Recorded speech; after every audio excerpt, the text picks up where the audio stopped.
Hello everyone, good evening. So ఈరోజు flex 45లో మనం day 14th వచ్చేసాం. సో డే 14th మనం తెలుసుకోబోతున్న టాపిక్ ఏంటంటే టాక్సిన్స్. అంటే మన బాడీలో టాక్సిన్స్ అనేవి ఎక్కువైపోయినప్పుడు మన బాడీ మనకి ఇచ్చే సిమ్టమ్స్ ఏంటన్నది కూడా మనకు తెలుసుకోవాలి. సో ఒక్కసారి మనకి బ్లోటింగ్ వచ్చినట్టుగా, లేకపోతే బాడీ అనేది టైర్డ్గా అనిపించడం, ఎక్కువ వర్క్ చేయకపోయినా సరే టైర్డ్గా అనిపించడం, యాక్నీ అనేది ఫేస్ నిండా పింపుల్స్ ఎక్కువ రావటం, మూడ్ స్వింగ్స్ అనేవి చేంజ్ అయిపోవడం, బ్యాడ్ బ్రీత్ అనేది రావడం, ఇవన్నీ కూడా మన డైజెషన్ అనేది కరెక్ట్గా లేదు. సో మన డీటాక్స్ చేయాలని, మన బాడీకి డీటాక్స్ చేయాలని అర్థం అన్నమాట.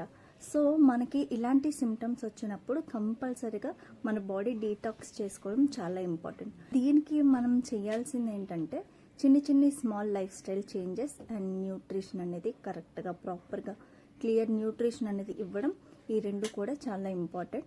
సో మనం వీక్లీ వన్స్ అయినా ఒకసారి అయినా సరే మన బాడీని డీటాక్స్ చేయడం చాలా ఇంపార్టెంట్. సో ఈ వీక్ నుండి అయినా సరే మన బాడీకి ఒక్క రోజైనా సరే డీటాక్స్ చేయడానికి ప్లాన్ చేసుకుందాం. Thank you.